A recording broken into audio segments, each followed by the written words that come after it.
Welcome to the first episode of the Off The Leash podcast. I'm Roen Elbert. I'll be the voice of the Mankato MoonDogs and Habaneros this season. Joining us for this first episode, the field manager of the Mankato MoonDogs, Danny Kneeland. How you doing, my friend?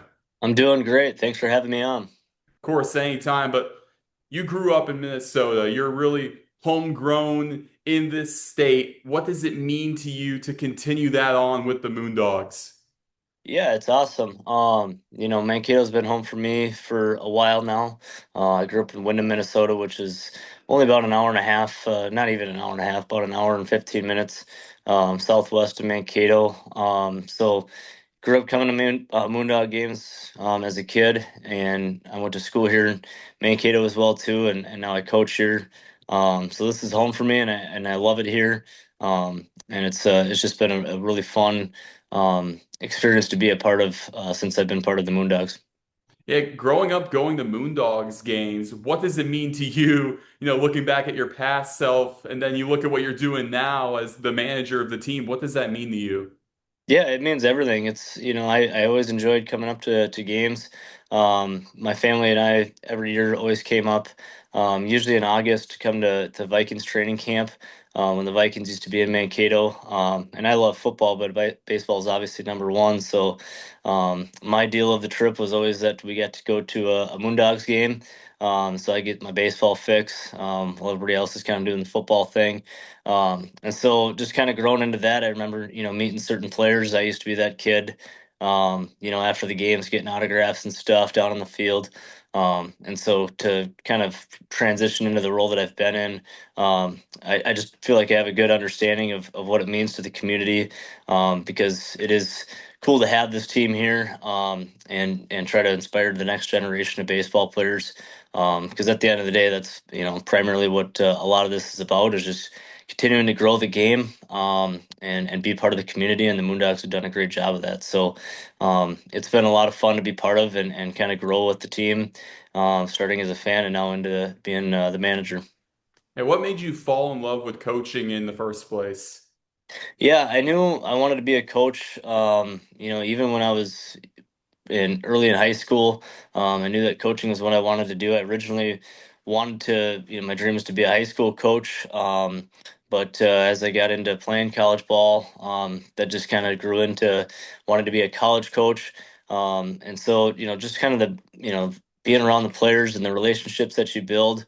This is a people business, and I think, just being around good people all the time is what is most meaningful in being part of this game.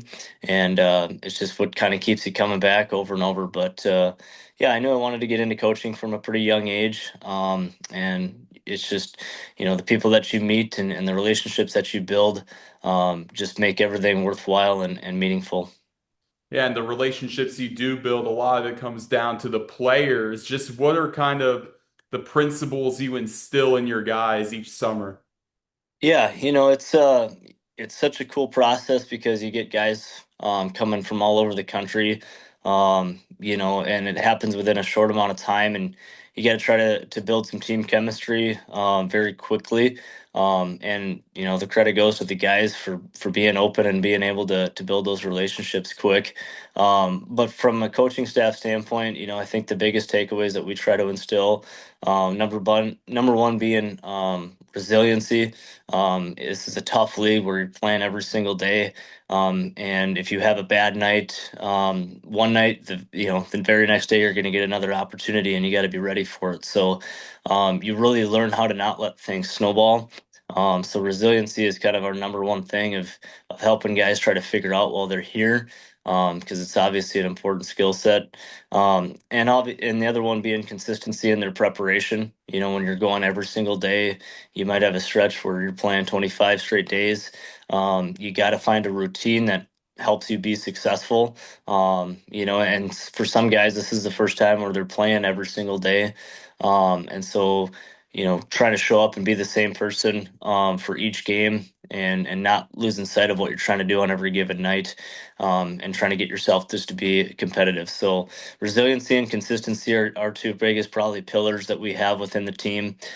Just because, no matter what happens on one given day, good or bad, you got to wake up the next day and come back ready to compete. Yeah, because you're also coaching right now at Bethany College. What's the difference about how you approach things on the college coaching side and the summer collegiate side?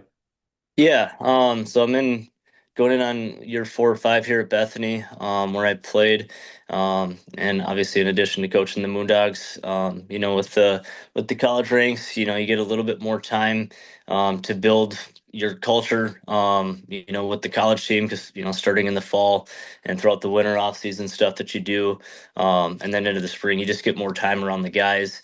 So you just try to, build that culture from the get-go with the college team. And in the summer, you get a little bit less time to build that culture that you want right away. So, a lot of that just starts with what you're doing daily routine wise and making sure that you're being intentional and getting to know the guys as soon as you possibly can, and getting on the same page with them for what they want to get out of this. So it's a little bit give and take with the differences of it. It's just more of a quicker timeline with the summer team. Yeah, but being the manager of the Moondogs, you've been in this role for quite some time. What keeps bringing you back every summer? Yeah, I love the continuous challenge that the Northwoods League brings. There's a lot of different variables that go into the season. That you just have to learn to roll with the punches. But in a way, it's almost addicting, because whenever you overcome a challenge, obviously it's satisfying and gratifying, and you just want to find the next challenge. So I just love the continuous challenge each and every day. It's obviously an extremely competitive league. We have a lot of really good teams, especially on our side of the division here. So it's fun and just showing up to the ballpark every night. You get that rush of adrenaline with the fans there and everything, and then on top of that, obviously the relationships that you have with the players. That's probably first and foremost. Those are irreplaceable, and it's just still having a lot of fun with it and enjoying every minute. You mentioned overcoming challenges. So far in this role, what's the biggest challenge you've had to overcome? Oh, that's a good question. I mean, there's obviously a lot of different things that pop up. I think just learning early on, different things with the roster, of keeping things together with that because there's just so many different things that can happen. That guys have to leave, or injuries that pop up. I think that's probably as a coach that works with putting the roster together too. That's probably the number one challenge of learning how to deal with some of the things that pop up with that, and just kind of rolling with the punches and always making sure that you have a plan in place, to have backup plans for players, if something doesn't work out, whether it be throughout the off season, or even during the season, with different issues that can come up, family things or injuries or innings limits, things like that. Just making sure that you're always prepared to have something ready in case something goes wrong. And finally, I want to ask this really to everyone we have here on Off the Leash. Just in the game of baseball as a whole, obviously it means a lot to you. What has baseball taught you about life? Um, Probably just the general importance of competing. Baseball is one of those things that you're gonna have your highs and lows, but you just got to keep showing up, and I think that's so true with life too. You have to compete at everything that you do. It's a competitive world that we live in, obviously. So just keep showing up whenever things are going your way, and when things are not going your way.